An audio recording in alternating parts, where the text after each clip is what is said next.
Hello guys, good morning. Welcome back to our channel GDS postal world. कैसे हैं आप सब लोग? आशा करती हूँ सब स्वस्थ होंगे, मस्त होंगे और सबका जो स्वास्थ्य है वो बहुत अच्छा होगा। तो फ्रेंड्स, मेरे पास जो है काफ़ी कमेंट्स आए हैं और उन्हीं कमेंट्स को लेकर मैं आज का जो ये वीडियो है वो तैयार करके लाई हूँ आपके सामने, ताकि आपकी जो सारी प्रॉब्लम्स है उनसे आपको जो है छुटकारा मिल जाए। तो बिना किसी देरी के स्टार्ट करने से पहले ये ज़रूर कहूँगी कि जिन लोगों ने मेरा चैनल सब्सक्राइब नहीं किया है वो सब्सक्राइब कीजिए और वीडियो को बिना स्किप किए हुए एंड तक ज़रूर देखें। अच्छा लगा तो लाइक बटन दबाना ना भूलें, और भी कोई डाउट हो तो कमेंट्स भी कर सकते हैं। तो फ्रेंड्स, बिना किसी देरी के स्टार्ट करते हैं ये वीडियो। तो सबसे पहला जो क्वेश्चन मेरे पास आया था वो एक फ़ीमेल कैंडिडेट का था, और उसने ये बोला है कि मैडम, अगर आप बीपीएम हैं तो आप एबीपीएम का काम क्यों कर रहे हो। तो मैं उनको बता देना चाहती हूँ कि देखिए, मेरी जो पोस्टिंग है वो बीपीएम के तौर पर बीओ में हो रखी है, बट यहाँ पर क्योंकि वैसे तो ये डबल हैंडेड बीओ है, लेकिन जो एबीपीएम की पोस्ट है ना वो वैकेंट है, उसकी वजह से मुझे जो है एबीपीएम का वर्क भी करना पड़ रहा है। तो इसमें कोई शर्मिंदगी वाली बात है नहीं, कोई शर्म वाली बात है नहीं। और जो डाक है वो इतनी नहीं आती है कि मुझे बहुत बुरा फील हो या मुझे बर्डन फील हो, नहीं, ऐसा कुछ नहीं होता है। जैसे कि आज जो है मेरे पास सिर्फ एक डाक आई है, एक स्पीड पोस्ट आई है जो कि एक चेकबुक है। तो ये जो एक बहुत नॉर्मल है, जो अब जैसे कि मुझे 6 साल हो चुके हैं मेरे बीओ में, तो मैं इस जो जिसके नाम से ये चेकबुक आई है उस पार्टी को मैं जानती हूँ, मैंने उसको कॉल कर दिया है और वो अपनी चेकबुक रिसीव करने के लिए आने ही वाला होगा। तो इसलिए ऐसी कोई प्रॉब्लम नहीं आती है। हाँ, हमेशा एक डाक नहीं आती, कभी कभी 4 से 5 डाक भी आती है, लेकिन जैसे जैसे आपका टाइम निकलता है आपका कॉन्टेक्ट्स बढ़ते हैं और उसकी वजह से जो डाक वितरण होता है वो बहुत ही ईजिली हो जाता है। ठीक है फ्रेंड्स, उसके बाद जो मेरे पास नेक्स्ट कमेंट आया था, वो ये था कि मैडम, जो सैलरी है वो हर साल इंक्रीज़ होती है क्या? तो मैं आपको बता दूं कि जैसे जैसे डीए इंक्रीज़ होता है वैसे वैसे जो है सैलरी इंक्रीज़ होती है।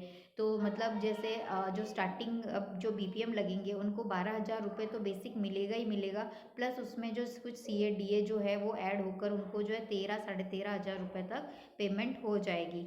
ओके फ्रेंड्स, उसके बाद जो ये जो डीए और बढ़ता है ना, ये हर साल बढ़ता है, हर साल कुछ ना कुछ जो है हमारे को जो पेमेंट है उसकी बढ़ोतरी होती है, भले 200 रुपये का हो, भले 100 रुपये की हो, भले 500 की हो जाए, तो उस पर डिपेंड करता है। अब जैसे 7वां पे कमीशन लगा था तो हमारी जो सैलरी थी वो डबल से भी ज़्यादा हो गई थी, तो इसीलिए मतलब जो सैलरी है उसका इंक्रीमेंट तो होता ही रहता है। इसके अलावा आपको अगर आपकी सैलरी बढ़ानी है तो जैसे कि मैंने हर वीडियो में बताती हूँ, आप जो है अलाउंस के फ़ायदे उठाया कीजिए। जो भी अलाउंस हमें मिलता है उन सबको आप मतलब रिसीव कीजिए, उनको छोड़िए मत। प्लस जैसे कुछ ऐसे खाते खोलिए जिसमें आपको कमीशन मिलता हो, जैसे कि टीडी के खाते खोलिए। अब आप जैसे 1 लाख की टीडी करते हैं तो उस पर 2% कमीशन मिलता है 5 साल की टीडी करने पर, तो सीधा 1,000 रुपये जो होता है अपने को कमीशन मिल जाता है।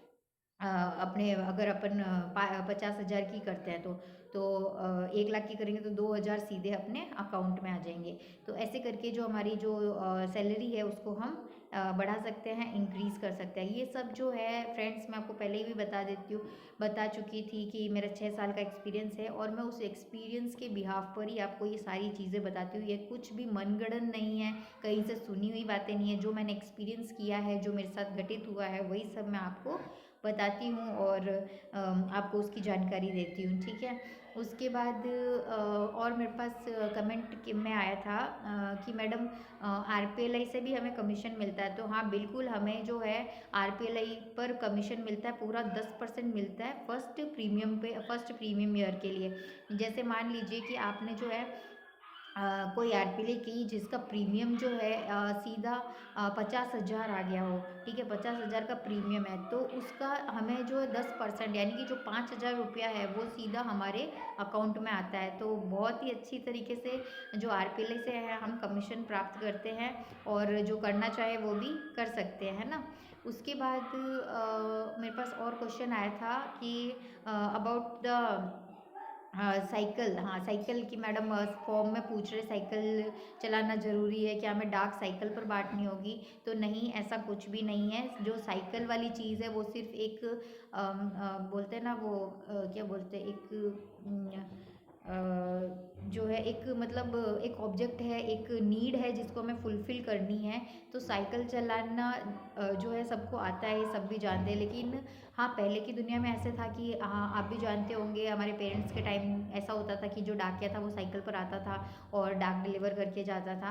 पर अब जो है ज़माना बदल गया है। अब जो है स्कूटी वग़ैरह या बाइक्स वग़ैरह या अपने जो भी साधन है उसके ऊपर आप आ सकते हो और अपनी जो डाक डिलीवरी कर सकते हो। बस ये जो साइकिलिंग वाली जो चीज़ है ना वो सिर्फ एक छोटा सा हिस्सा है कि हाँ हमें आना चाहिए और वो हमें पूरा करना है। ठीक है, तो इसमें घबराने की कोई बात नहीं है। मोस्टली इस चीज़ को लेकर ना फीमेल कैंडिडेट्स ज़्यादा घबरा जाती है कि अरे और डॉग डिलीवरी पड़ेगी, क्यों फीमेल्स में शर्म भी होती है थोड़ी।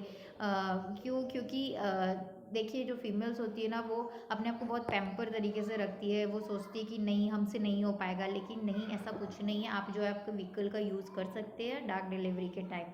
ठीक है, उसके बाद जो मेरे पास चौथा प्रश्न आया था वो रिगार्डिंग रिगार्डिंग अपने जो टारगेट्स था उसके ऊपर आया था। तो मैं हर वीडियो में आपको बताती रहती हूँ कि जो टारगेट्स होते हैं वो नॉर्मल आते हैं, उसमें घबराने की कोई बात नहीं होती है। हैरेसमेंट नाम की चीज़ कुछ नहीं होती है, कोई हैरेसमेंट नहीं किया जाता। आपको बस इतना ध्यान रखना कि आपको जो है आपके गाँव में टारगेट प्राप्त करने के लिए आपको वहाँ पे कॉन्टैक्ट बनाना होगा।